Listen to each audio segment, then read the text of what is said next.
Ang kamatayan ay ang pagtatapos ng buhay ng isang tao o ng isang organismo.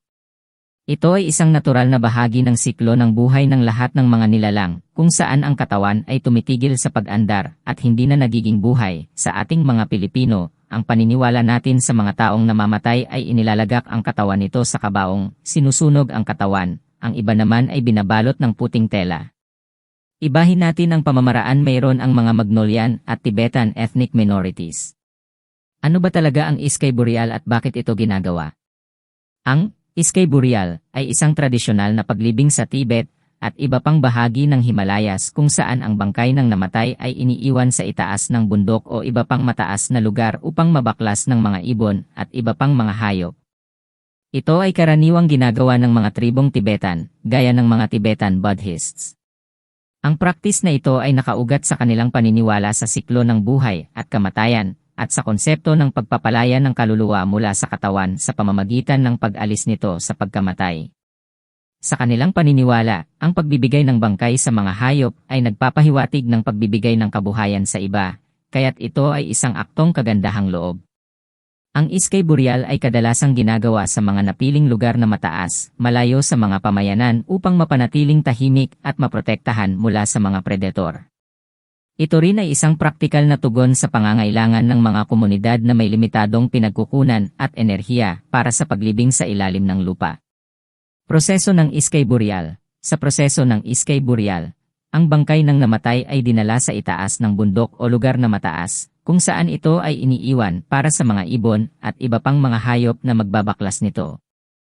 Ito ay ginagawa sa paraang maingat upang tiyakin na ang bangkay ay magiging mapakain para sa mga hayop na nasa paligid. Pang-ekonomiya at epekto sa kapaligiran. Ang pagpili ng Iskay Burial ay bahagi rin ng praktikal na konsiderasyon. Sa maraming bahagi ng Tibet at Himalayas, ang lupa ay malupit at hindi maaaring maburahin ng maayos, kaya't ang Iskay Burial ay nagbibigay ng solusyon sa mga praktikal na hamon ng paglilibing. Bukod dito, ito rin ay nakakatulong sa pangangalaga sa kapaligiran dahil hindi nagdudulot ng permanente at nakakasira na epekto tulad ng mga nagmumurang puntod. Respeto sa tradisyon at pagiging bahagi ng komunidad, ang Iskay Burial ay hindi lamang isang ritual ng paglilibing kundi isang mahalagang bahagi ng kultura at identidad ng mga tribong katulad ng mga Tibetan. Sa pamamagitan nito, ang mga namatay ay nagiging bahagi pa rin ng kanilang komunidad sa paraang nagpapahayag ng pananampalataya at pag-aalaga. Pagtanggap sa kamatayan. Ang Iskay Burial ay nagpapakita rin ng kanilang pagtanggap sa kamatayan bilang natural na bahagi ng buhay.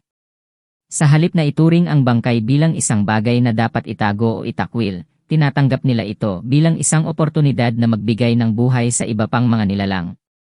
Pananatili ng tradisyon. Sa kabila ng modernisasyon at pagbabago, nananatiling matibay ang tradisyon ng Iskay Burial sa mga komunidad ng Himalayan.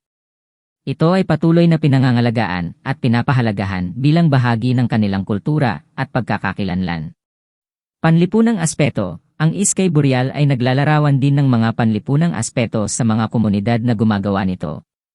Ito ay nagpapakita ng pagkakaisa at pagtutulungan ng mga miyembro ng tribu o komunidad sa panahon ng pagdadalamhati at paglilibing ng kanilang mga mahal sa buhay.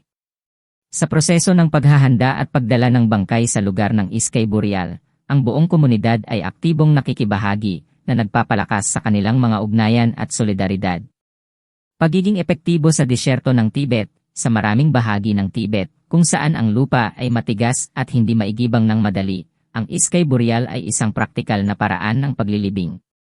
Hindi lamang ito nagbibigay ng kaginhawahan sa mga pamilya ng namatay, ngunit ito rin ay isang paraan ng pangalaga sa kapaligiran, dahil hindi nila kailangang magtanim ng mababalantok na lupain.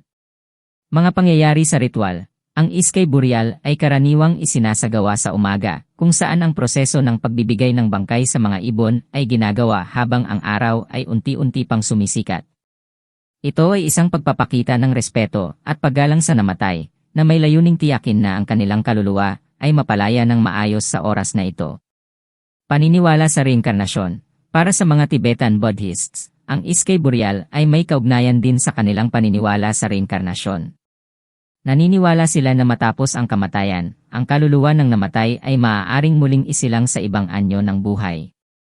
Sa pamamagitan ng pagbibigay ng bangkay sa mga hayop, ipinapakita nila ang kanilang paniniwala na ang buhay ay patuloy na umiikot at nagbabago, at ang pagpapalaya ng kaluluwa ay bahagi ng proseso ng paglalakbay nito patungo sa susunod na buhay. Paggalang sa likas na ritmo ng buhay at kamatayan, sa pagpapahayag ng Iskay Boreal, pinapakita ng mga Tibetan ang kanilang paggalang at pagtanggap sa likas na ritmo ng buhay at kamatayan. Sa halip na pigilin ang proseso ng pagkawala ng buhay, itinuturing nila itong bahagi ng natural na pagkilos ng kalikasan na dapat lamang respetuhin at tanggapin. Edukasyon at pagpasa sa kultura. Ang Iskay Boreal ay hindi lamang isang ritual, ngunit isang pagkakataon din para sa edukasyon at pagpasa ng kultura sa mga kabataan at bagong henerasyon sa tribong Tibetan. Sa pamamagitan ng pagpapahalaga at pagsasagawa ng tradisyonal na ritual, nagiging buhay at patuloy na nagpapatuloy ang mga halaga, paniniwala ng kanilang komunidad. Ang Iskay Boreal ay hindi lamang simpleng paglilibing kundi isang masalimuot na proseso na nagpapakita ng mga halaga ng pag-aalaga sa kapwa, paggalang sa kalikasan, at pagtanggap sa siklo ng buhay, kamatayan sa loob ng kanilang kultura at paniniwala. Sa kabuuan, ang Iskay Boreal ay isang kakaibang paglilibing na may malalim na kahulugan sa mga tribong Himalayan, lalo na sa mga Tibetan.